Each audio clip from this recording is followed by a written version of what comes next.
A very warm welcome to you out there, and a very warm welcome to Beth, who's joining me today for this next part in the series of Connections. Connections is a series that give you the opportunity to connect with other like-minded people, and also for us collectively to make the connections and the links between adversity, trauma experiences, emotional trauma, and success and joy and different states that we may find ourselves in life. I'm just going to bring my mic a tad closer. It's wandered to the edge of the desk there. So, for those of you who haven't met me yet, my name's Amanda Craven. I'm a clinical hypnotherapist and life coach, and I specialise in helping leaders and entrepreneurs break free from emotional trauma, work through the legacy of their trauma so that they can find joy in their life, in their business, and success in all areas of their life and business. I'm delighted to have with me today Beth McPherson, who is a professional declutterer and organiser. And there are a lot of links between clutter in our lives, in our physical space, in our minds, and disorders like hoarding and adversity and traumatic experiences. So I'm really, really excited that Beth is going to be able to enlighten us a little bit more on those connections. But before we dive into that, Beth, I'd love you to introduce yourself in a bit more detail, and a very warm welcome to you. Thank you for joining me today. Thank you, Amanda. It's lovely to be here. So yes, I'm Elizabeth McPherson. I like to be called Beth because it's so much more shorter and easier to say for starters. I'm a professional declutterer, and I started my business, I would say, properly in 2019 when I joined the Association of Professional Declutterers. I've always been someone who's never felt good enough and had the imposter syndrome. So I felt like I had to find an organization just to be part of, although they're great what they do, obviously, but it gave me validation. By then I'd already set up the business and everything was, had all the socials and everything, the website. I just needed that tick just to say I'm a member of a professional body, because at the moment it's sort of unregulated. So yeah. Right, okay. Similar to hypnotherapy, in fact. Yeah. It's voluntary. Voluntary membership of professional bodies, but yeah, definitely. Okay, fantastic. So that would have been not long before the pandemic and COVID hit. So tell me about it. Difficult time to be starting a business. Yes, that was really tricky, for everybody on every angle. But I remember thinking, can the universe send me a bit more to deal with? Because I suppose really, in terms of how I started this business, I actually properly started it in 2015 when I opened a shop in Highcliffe in Dorset. I had no experience of retail. I knew I liked to shop, and that was my issue. Loved to shop, thought shopping was a pastime. Used to say to my ex-husband that every day was a shopping day, and of course that got greeted with a frown. But of course what I was doing was covering up my trauma, basically. Not only was I in a happy marriage, but also shopping is something that I'd always done since a child. So I thought it'd be quite good to throw myself into the high street, the rejuvenation of. I'd lived in London. I'd seen regeneration. I knew how it happened. You take a bad high street, you get brave, you get a brave business owner who opens up a really different shop that almost doesn't have a place there. Customers come, another shop opens, then you've got a coffee, a bar, deli, and the rest, they say, is history. You see it all the time in London, and it's fascinating. Brilliant. So I thought I'd do the same in Highcliffe. But here's the thing. I didn't actually really like selling stuff to people. I felt like I wanted to give it away. And in fact, with some customers, I actually felt like I didn't want them to spend the money and would almost deter them It was a really Gosh, strange thing. self-sabotage at play. Yeah, yeah. I never wanted to put the markups, wanted to sort of it's a crazy thing. I actually wanted to give the stuff away. But what I had in the shop was some really lovely things. And there was books like The Secret, The Power, The Magic. I was very much into that sort of, it's not about not having stuff. The stuff I had in there was lovely. But it was about having the right stuff, having Yeah. the right things in your home, really, to create that calm environment. But funny enough, in 2015, I got the decal done in the window, and I've got the picture to prove it, and it says decluttering. And it was before Marie Kondo had written her book in 2017. And I wrote the word, got the word put up, and I didn't know, I knew what decluttering was. I didn't know that you could make a thing of it. And I called the shop The Lifestyle Concept. And I guess they say the rest is history, because that's where it started, as a shop selling people stuff. But actually what I wanted to do was help them let go of their stuff. Very interesting. Very interesting. And so how did you actually transition then from bricks and mortar premises, retail premises, and tangible goods Yeah. to what you do now? So I suppose, yes, 2 years of the shop, it didn't work out. It was way too early for that area, actually. And it is transitioning now, but I was kind of ahead of the game, really, in a way. And as were a few other businesses. And 2017, I had a mentor, business mentor, and he just said, you need to close the shop. I mean, I think it would have brought me to my knees, if I'm really honest. And I didn't know, what I didn't realize was I was still struggling with my own trauma from childhood and my marriage. And opening a shop certainly wasn't going to solve anything. So I closed the shop down, and I kind of went away and licked my wounds. But quite a few of my friends, and indeed people I've been working with, said, don't get rid of the website. You could be a PA, you could do marketing for somebody. There's all these ideas, and I didn't really know what I wanted to do or who I was. But then I always think sometimes other people see you who you are, and a few people came to me and said, well, can you help me zhuzh up my home? And so I kind of went in and decluttered, and that's how it led to sort of the decluttering. But it took a couple of years, and I know we've talked about this before, but I was in a traumatic state, if I'm really honest. I then had to sell my home. I then downsized to an apartment, and it took 2 years to properly get brave. And as you said before, just got myself going in 2019. I was ready to go, and I had something like 25 talks lined up for 2020, all across Dorset. And I thought, I'm off. And then obviously COVID hit. So during that time, I just concentrated on getting loads of videos done, and getting up to stuff, and sort of trying to stay calm, really, and practice all the things that I share with my clients, which I managed to do. Yeah. And is it possible for you? I know you're based in the UK on the south coast in Dorset, as you've said.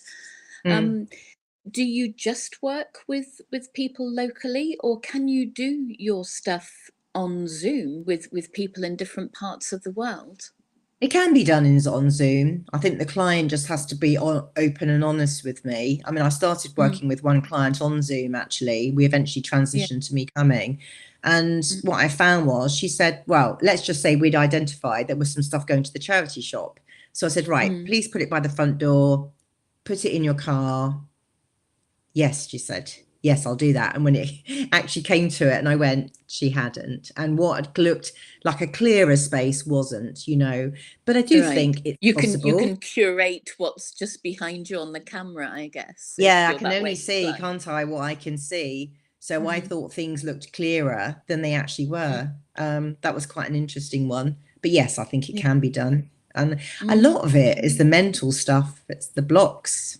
It's not, anyone can, I say anyone, but you could just go through a wardrobe, couldn't you, and go, oh, I don't like that dress, I don't like that, I don't like that, let it go, put it in the charity bag, take it to the shop.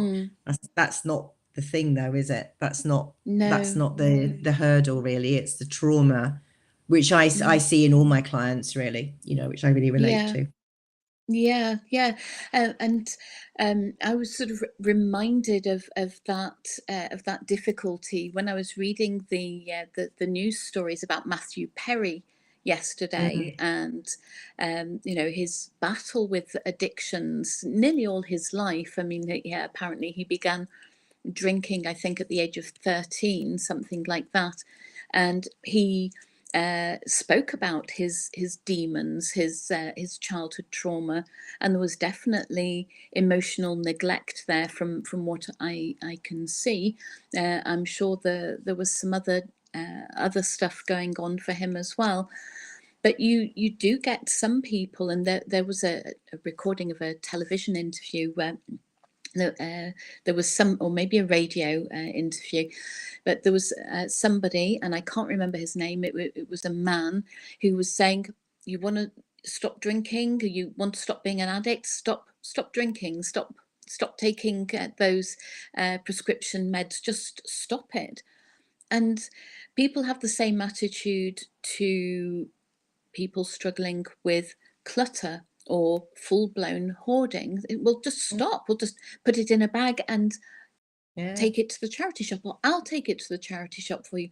But it is so much more complex Yeah. than that, I isn't said I it? said to I'm working with Prama Life or Prama Care, who are a charity down here that are now getting very much into working with hoarders and everything. And we had a meeting last Uh, week, and I just said to them, well, in an ideal world, I mean, I've even had people talk about my breast business and say, well, surely you just get the skip in. I'm like, well, that would be great. In mm, a way, I'd never suggest that to them. Don't get me wrong, I would never do that. mm, I'm very careful and cautious the words that I use.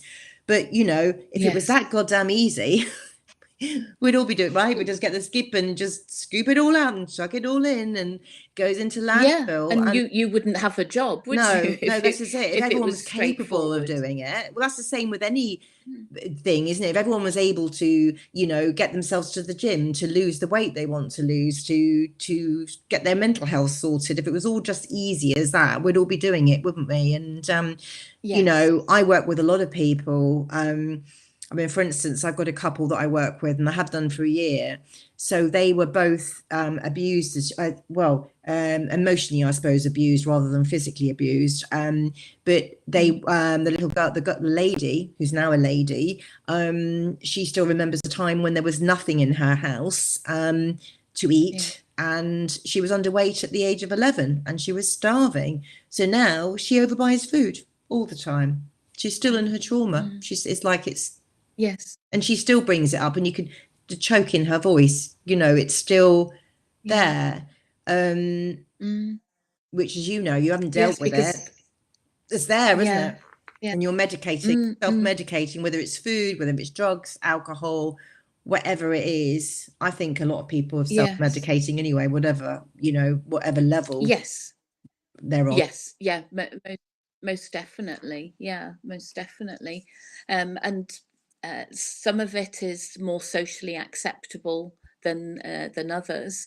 Sort of, such as the culture of having a G&T or two Yeah, after work, or yeah. you know. A glass or several of wine, or Mm, whatever. mm. A lot of it has become normalized, but I think if we were brave enough to sort of peel back a couple of layers, we'd see that we're actually self-soothing and trying to protect us or to buffer us from something. Yeah. It might be stuff going on in the news in the outside world, but it could also be closer to home and more emotional I wounds. don't mind admitting, but I don't buy into it now, because I think I see it all very clearly. But that Prosecco o'clock thing, when you used to get all the little Mm. coasters and the glasses, I used to sell that stuff in my shop. I would not do that now, because I No. was that person that was going home, Mm. and I don't mind admitting, but when I split from my ex, I was going home and thinking, oh, it's Thursday, I can open up this bottle of Prosecco. Before I know it, a whole bottle's Mm. drunk, and Yeah. I own that. You know, I did do that. And in fact, I often say to my friends, how did I get through that first year? I said, mostly Prosecco, smoking, and Mm. painting my fence grey in the garden. You know, I remember doing it. I literally Wow. the music was on.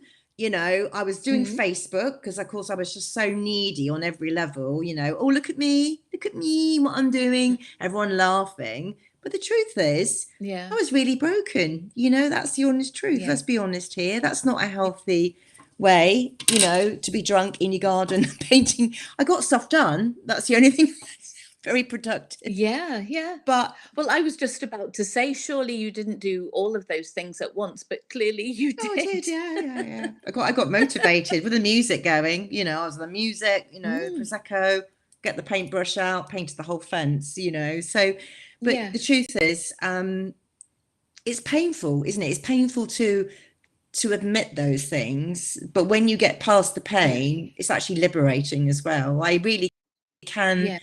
kind to myself now, whereas beating myself up before. But now I'm like, no, it's okay. I Mm. did that. I did that because I was self-soothing, like a lot of people are, you Yeah. know. Yes, yeah, absolutely.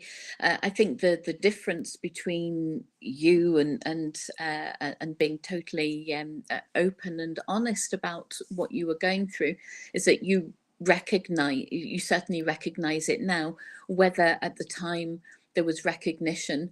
Sometimes we're aware of it, but we will still stuff down that awareness, so because we know we need to Mm. be protected in some way, we need to be soothed, and as humans we will reach for the easiest way of doing that, at I least know. in the short term, And you can most of actually us. counsel yourself, but in a negative way. But I always used to think, well, I deserve it. Do you know what I mean? It's like the food thing. I've always been very comforted by food. Mm. You know, oh, you deserve it. You Yes. know, you've had a really good Mm. week. You've worked really hard, or whatever it is, or you know, or you Yes. tell yourself it's okay, don't you? And you tell yourself that everyone else is Mm. doing it as well, so it's perfectly fine that you do Mm. it. You pretend that you don't Yes. have a problem. I mean, obviously, on the scale of 1 to 10, I didn't have a problem. But you know, it was definitely unhealthy, you know. I fully admit that, Mm. you know. But like you say, Yeah. you reach out. I think when there's pain in your Mm. head, and I mean from a mental Mm. pain and what you're going through, Yes. it's so easy to reach out for chocolate bars, you know.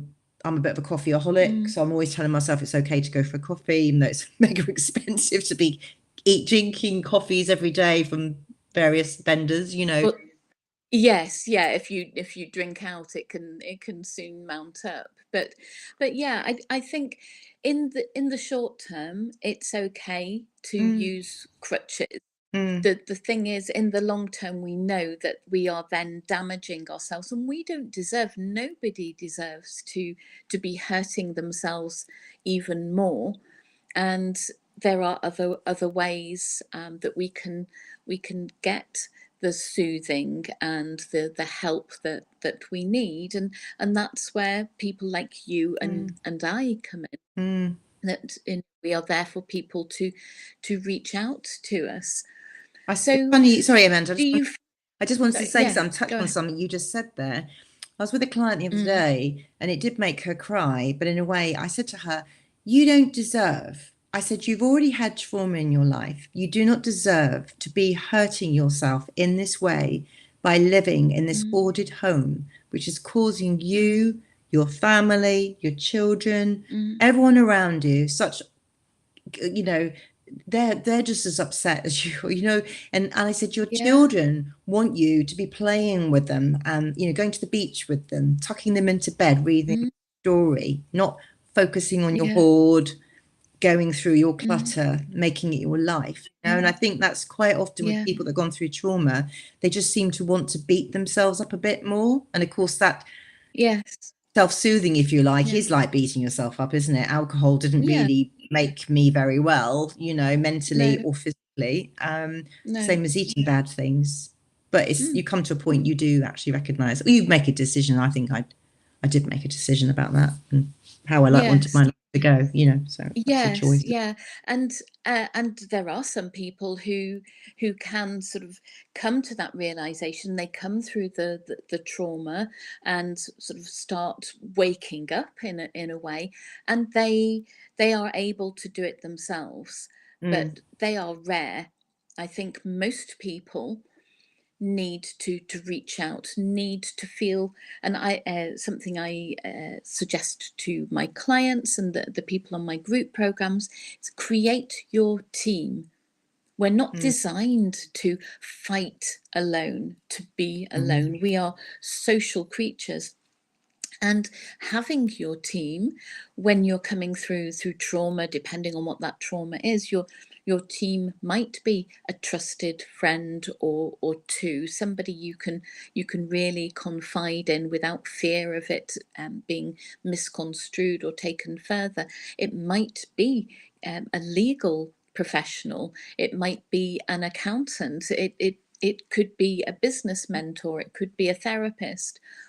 There are all sorts of places you can find people to be in your team, but it is important online support groups as well, because yeah, obviously we want totally. some free support as well as paid support. But yeah, we need to have a team around us, because any form of trauma or adversity can leave us feeling really isolated. And when somebody has an issue like hoarding, it's a real dirty secret from the clients that Mm, I've worked with who've had hoarding issues, hoarding disorders. That mm, they have to keep that secret. They have to come up with mm, excuses why colleagues can't come round to their house for pre-drinks or coffee or whatever. So it's stressful on so many levels. I don't know if mm. that's that, if you'd agree with that. Yeah, no, absolutely. I've got this lady at the moment that I'm working with, which is quite an extreme case, but she hates me parking outside her house, even though no one really knows. She thinks all the neighbours know.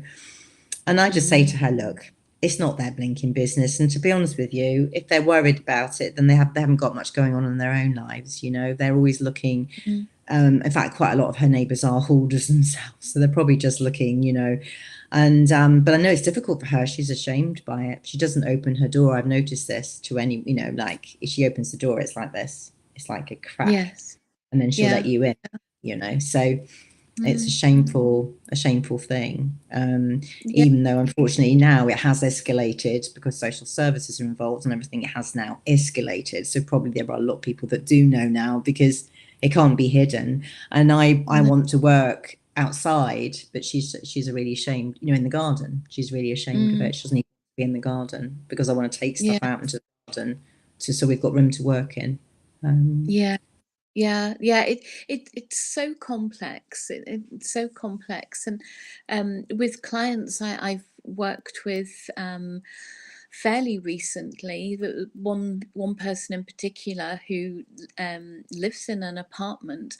I know, although I mostly work with clients on Zoom, sometimes on the phone. With this particular person, it was always on the phone, but I know that she was having to do all sorts of contortions and movements to just move around her flat. And to access anything, it involved moving 20 things. mm, She had all sorts of chronic health problems. She was getting back injuries from having to bend and twist and shimmy her way around and to move heavy boxes. But she was literally burying herself alive, and it's yeah, it's it's awful painful to to witness. see. It's Mm, painful to see. The yeah, client I've it been is, working with but for a very year, complex. we've had Mm, some success, but she is burying herself alive.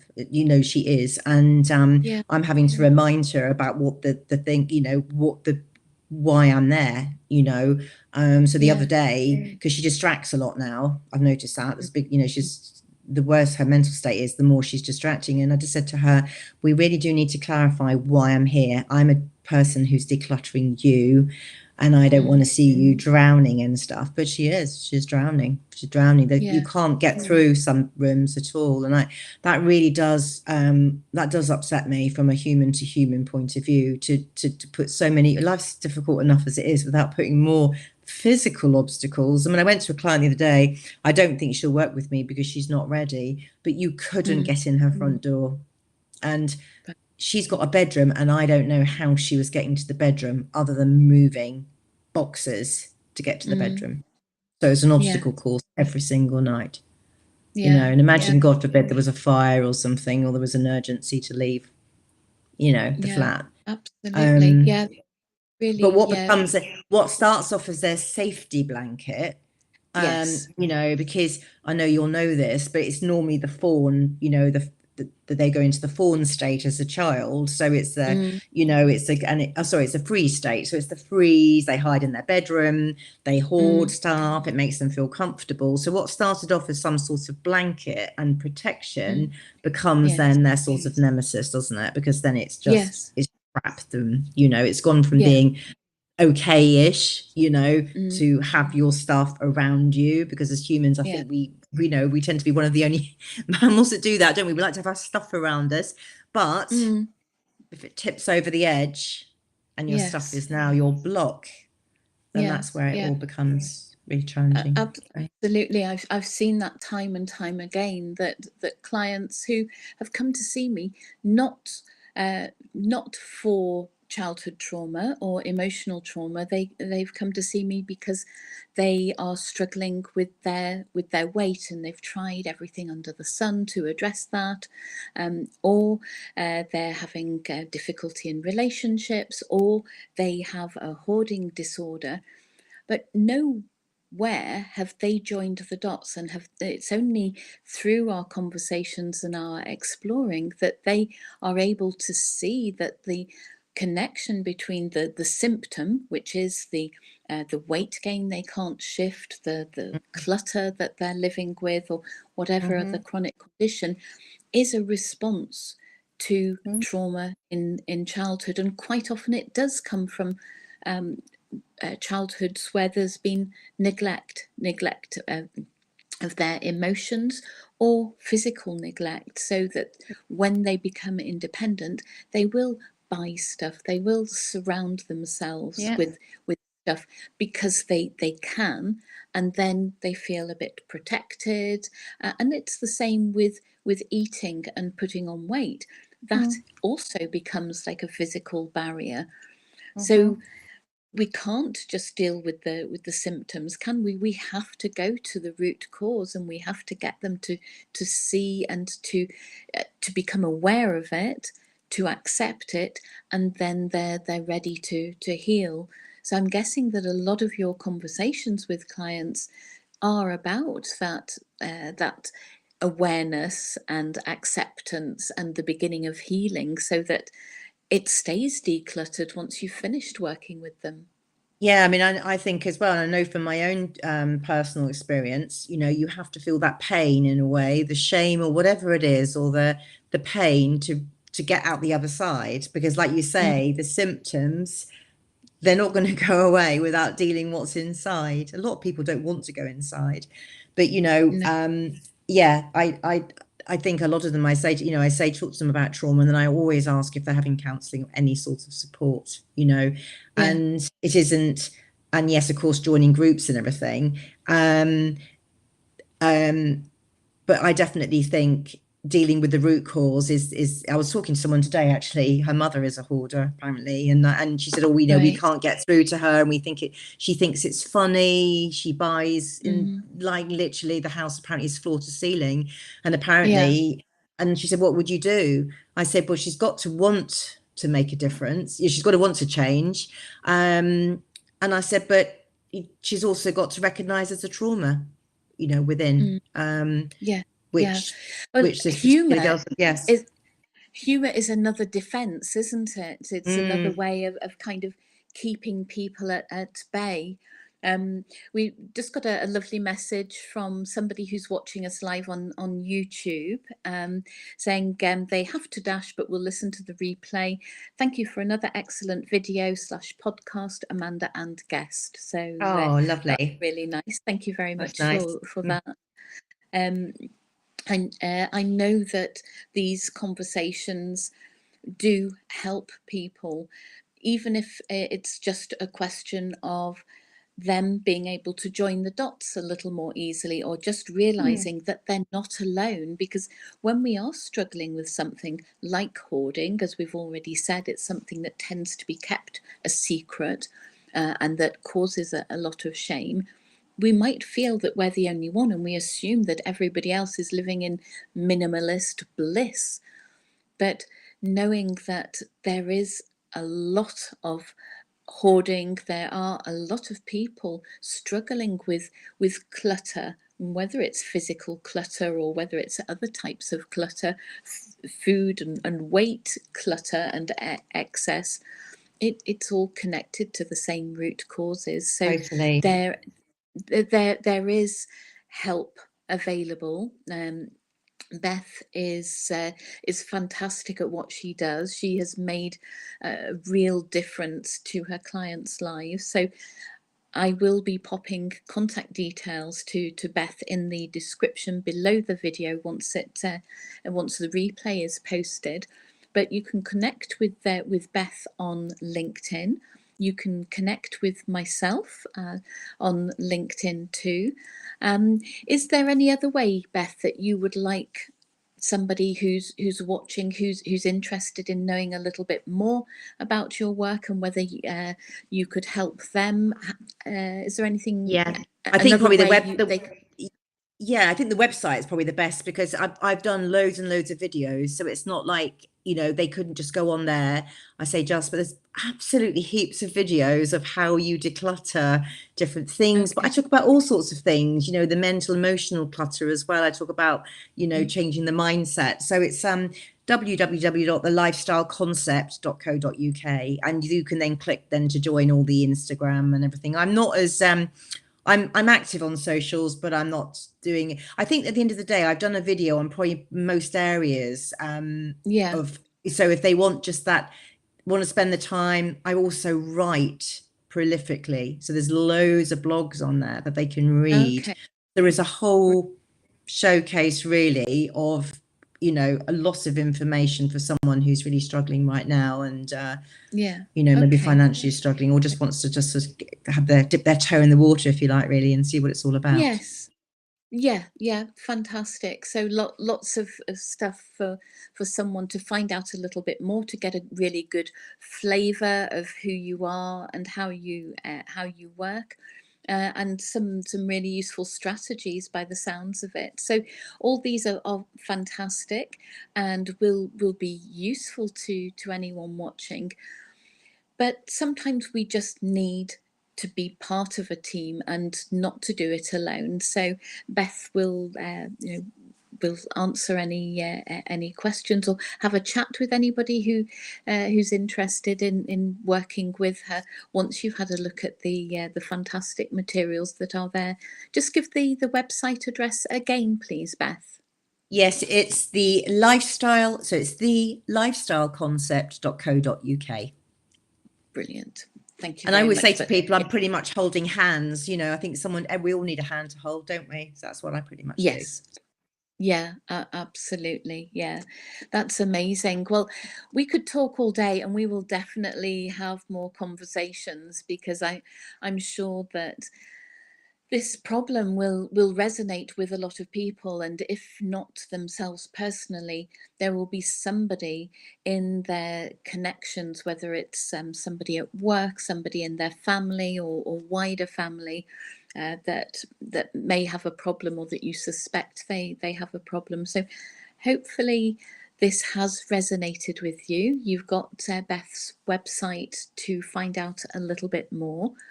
And if you have any questions for either of us, then do get in touch via DMs on LinkedIn, or you can pop a message on YouTube on my channel, and I will forward it to Beth if it's a question specifically for her. So thank you so much for joining us once again today. I'll look forward to seeing you again next week with another conversation around connections.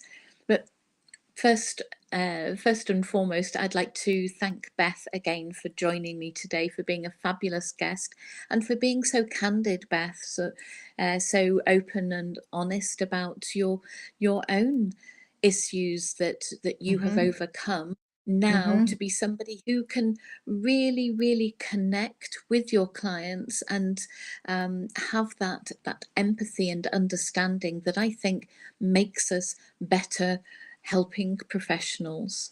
Yes, thank you very much. Well, thank you very much for inviting me today. It's been brilliant, and thank you to everyone for listening. So fabulous. My Thanks, pleasure.